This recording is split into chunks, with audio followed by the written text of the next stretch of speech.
दोस्तों नमस्कार, स्वागत है आप सभी का एजुकेशन मंत्रा में। दोस्तों इस वीडियो में बात करने वाले हैं लेखपाल भर्ती, नई प्राथमिक शिक्षक भर्ती और साथ ही साथ यूपीएसआई परीक्षा के बारे में। तो दोस्तों यहां पर लेखपाल भर्ती के कट ऑफ को कम करने को लेकर एक बड़ी अपडेट यहां पर निकल के आ रही है। तो साथ ही साथ आरटीआई का रिप्लाई भी मिल चुका है। तो दोस्तों सारी अपडेट्स पर डिस्कशन होगा, लेकिन इसके पहले जो छात्र लेखपाल भर्ती की प्रिपरेशन कर रहे हैं उनके लिए एक छोटी सी सूचना। अगर आप लेखपाल भर्ती की प्रिपरेशन कर रहे हैं तो ऐसे में ग्राम समाज और विकास की हम बेस्ट बुक के बारे में बात करेंगे, जो चक्षु पब्लिकेशन की है। इस पुस्तक की खास बात करें तो ये पुस्तक नवीनतम पाठ्यक्रम पर आधारित है और इसमें अध्यायवार अध्ययन सामग्री और प्रश्न कोश दिया गया है। देखा जाए तो इसमें 1100 से अधिक जो प्रश्न हैं वो बहुविकल्पीय प्रकार के दिए गए हैं और व्याख्या भी उनकी प्रॉपर तरीके से दी गई है। 2 सॉल्व्ड पेपर भी इस पुस्तक में दिए गए हैं। ये पुस्तक काफी प्रामाणिक है, नवीनतम पाठ्यक्रम पर आधारित है और साथ ही साथ देखा जाए तो इस पुस्तक को आप ऑनलाइन और ऑफलाइन दोनों मोड में खरीद सकते हैं। अगर देखा जाए तो ऑनलाइन के लिए आप लिंक डिस्क्रिप्शन बॉक्स को चेक करें और ऑफलाइन के लिए किसी भी नजदीकी बुक स्टॉल पर कांटेक्ट कर सकते हैं। दोस्तों इतना ही नहीं, चक्षु पब्लिकेशन लेखपाल भर्ती के लिए प्रैक्टिस वर्कबुक भी देते हैं और साथ ही साथ यहां पर राजस्व लेखपाल की एक संपूर्ण गाइड भी आती है। तो चक्षु पब्लिकेशन की बेस्ट बुक के साथ अपनी प्रिपरेशन को बूस्ट करें और सफलता प्राप्त करें। तो दोस्तों यहां पर सबसे बड़ा और असल मुद्दा है लेखपाल भर्ती की कट ऑफ को लेकर, क्योंकि जो कट ऑफ मार्क्स हैं वो इतने ज़्यादा डिसाइड किए गए हैं कि लाखों प्रतियोगी छात्र जो लेखपाल की मुख्य परीक्षा है उससे बाहर हो रहे हैं। इसको लेकर कल की डेट में एक ट्विटर कैंपेन भी चलाया गया था, जो कि काफ़ी ज़्यादा ट्रेंडिंग में रहा था। और साथ ही साथ आज की डेट में छात्रों ने एक प्लान बनाया था कि यूपीएससी के चेयरमैन साहब से मुलाकात भी करेंगे। तो आज देखा जाए तो लखनऊ के पिकअप भवन में बहुत सारे छात्र पहुंचे थे और साथ ही साथ इन्होंने प्रदर्शन भी किया और इसके बाद इनकी मुलाकात करवाई गई। मुलाकात के क्रम में जो चीज़ें निकल के आई हैं आपको बताते हैं। यहाँ पर दोस्तों इमेजेस के माध्यम से देख सकते हैं सैकड़ों छात्र यहाँ पर आयोग में उपस्थित थे और इन सभी छात्रों का कहना है कि जो पीटी का कट ऑफ है वो कम किया जाए और एक फिक्स कट ऑफ यानी कि 50% के प्लस वालों को यहाँ पर यूपीएससी के लेखपाल मुख्य परीक्षा में सम्मिलित करवाया जाए, क्योंकि 2,67,000 छात्र ही यहाँ से क्वालिफाई हो पा रहे हैं।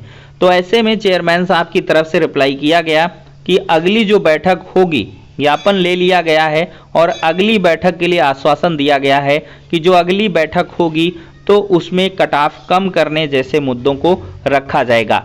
तो ये दोस्तों कुल मिलाकर आश्वासन ही मिला है, कोई ठोस यहाँ पर कह लें कि आश्वासन नहीं है। इस प्रकार के कई आश्वासन मिलते रहते हैं, लेकिन यहाँ पर छात्रों ने इस चीज़ को मद्देनज़र रखते हुए हाईकोर्ट में एक याचिका भी दाखिल कर दी है। दोस्तों देखा जाए तो लेखपाल भर्ती में कट ऑफ कम करने को लेकर ये याचिका दाखिल की गई है और 50% से अधिक सभी छात्रों को यूपीएससी की तरफ से आयोजित लेखपाल मुख्य परीक्षा में बैठने के अवसर देने के लिए याचिका दाखिल की गई है। फिलहाल के लिए जैसे ही याचिका की लिस्टिंग हो जाएगी आप सभी को इन्फॉर्मेशन इस चैनल के माध्यम से प्रोवाइड की जाएगी। तो लेखपाल भर्ती से जुड़े हुए सभी छात्र वीडियो को लाइक एंड शेयर कर दें और चैनल पर विजिट कर रहे हैं पहली बार तो सब्सक्राइब अवश्य करें।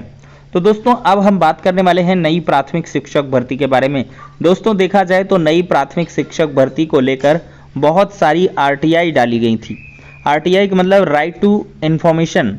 तो इसके तहत जो जवाब है वो विभाग की तरफ से दे दिया गया है। और दोस्तों यहाँ पर रिक्त पदों के ब्यौरे के तहत जो आरटीआई से जवाब मांगा गया उसमें जवाब में यही आया कि ये राज्य सरकार के अधीन विषय है। मतलब कि आरटीआई का जो उद्देश्य होता है कि हर विभाग की हर रिपोर्ट को सार्वजनिक करें जो कि शिकायतकर्ता द्वारा मांगा जाता है। तो भाई रिक्त पदों का ब्यौरा ही मांगा जा रहा है, ज्वाइनिंग लेटर नहीं। तो आखिरकार राइट टू इंफॉर्मेशन एक्ट 2005 एक प्रकार से मजाक बनकर कागज का टुकड़ा डीएलएड मोर्चा के यहाँ पर विशु यादव का ये कहना है और बिल्कुल सही है कि आरटीआई में जो जवाब मांगा गया वो रिक्त पदों का जवाब है कि भाई आपके विभाग में बेसिक शिक्षा विभाग में कुल कितने रिक्त पद निकल के आ रहे हैं। तो इन रिक्त पदों की आप सीधे से जानकारी दे दीजिए। लेकिन ये राज्य सरकार के अधीन का विषय है, ये थोड़ा सा जवाब उतना सेटिस्फैक्टरी नहीं लग रहा छात्रों को। इसको लेकर काफ़ी ज़्यादा छात्रों में विरोध भी है। अब देखते हैं, बहुत सारी आरटीआई पड़ी हुई हैं और आरटीआई में क्या कुछ यहाँ पर रिप्लाई निकल के आ रहा है, क्योंकि जनपद स्तर की भी आरटीआई डाली गई हैं कि आपके करस्पॉन्डिंग डिस्ट्रिक्ट में कितने वैकेंट सीट हैं। अब 75 जिलों की अलग अलग आरटीआई आ जाएं तो उनका भी समअप कर लिया जाए तो एक मोटा आंकड़ा अवश्य लग जाएगा कि कितने रिक्त पद यहाँ पर सहायक अध्यापकों के चल रहे हैं। तो कुल मिलाकर दोस्तों यहाँ पर देखा जाए तो नई प्राथमिक शिक्षक भर्ती को लेकर जो हीला हवाली का मुद्दा है वो हर तरफ से दिखाई पड़ रहा है। नई प्राथमिक शिक्षक भर्ती को लेकर जो पदों की स्थिति है अब वो भी नहीं स्पष्ट हो पा रही है। बेसिक शिक्षा मंत्री जी का पहले से ही कहना है कि विभाग में ऐसी कोई हलचल नहीं है, इसको लेकर कोई हमने अभी प्लान नहीं बनाया है और आगे जब भी ज़रूरत पड़ेगी शिक्षकों की तो नई प्राथमिक शिक्षक भर्ती अवश्य लाई जाएगी, जिससे कि डीएलएड और बीएड के जो छात्र हैं उनको रोजगार मिल सके। अब दोस्तों हम बात करने वाले हैं यूपीएसआई परीक्षा की। दोस्तों यूपीएसआई परीक्षा की जो डीवीपीएसटी है वो जारी है, लेकिन असल में जो मुन्ना भाई हैं अब वो गिरफ्त में आने लगे हैं। एक से बढ़कर एक मुन्ना भाई लगातार गिरफ्त में आ रहे हैं और 18 से भी अधिक मुन्ना भाई गिरफ्तार किए जा चुके हैं, जिन्होंने कहीं न कहीं परीक्षा में अनुचित ढंग से लाभ उठाया है और शपथ पत्र में कुछ कंडीशंस हैं, कुछ लेटर्स हैं, उनको तक नहीं लिख पा रहे हैं, मतलब शुद्ध हिंदी भी नहीं लिख पा रहे हैं। ऐसे छात्र जो है दरोगा भर्ती की लिखित परीक्षा को क्वालिफाई करके बैठे हैं।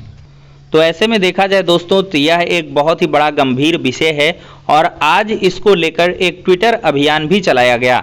SIT investigation of UPSI 2021, please arrest Krishna infotech Agra centre owner who got payment of 7 lakh and 5 lakh from 2 candidate to get their papers pass as per times of India updates. तो यहाँ पर कुछ समाचार पत्रों के न्यूज़ का संज्ञान लेकर छात्र लगातार ट्वीट कर रहे हैं और एसआईटी इन्वेस्टिगेशन की मांग लगातार यूपीएसआई परीक्षा में की जा रही है। बहुत सारे छात्र यहाँ पर देखा जाए तो यूपीएसआई परीक्षा की सीबीआई जांच की भी मांग कर रहे हैं और इसकी अनियमितताओं को लेकर जो याचिकाएं हैं उनको भी नए सिरे से दाखिल करने की बातें चल रही हैं। तो चारों तरफ से देखा जाए तो छात्र परेशान हैं कि अच्छे अच्छे जो मेरिटोरियस कैंडिडेट्स थे वो कहीं ना कहीं बाहर हो गए, लेकिन जो कुछ मुन्ना भाई थे जिनके आशा से अधिक अंक हैं वो क्वालिफाई करके डीबीपीएसटी में अपीयर हो रहे हैं। तो अवश्य ये इन्वेस्टिगेशन का विषय है। अब देखते हैं राज्य सरकार इसमें क्या कुछ कदम उठाती है। तो फिलहाल के लिए दोस्तों जो भी इंपॉर्टेंट अपडेट्स हैं इस वीडियो के माध्यम से डिस्कस कर दी गई हैं। नेक्स्ट वीडियो में मिलते हैं।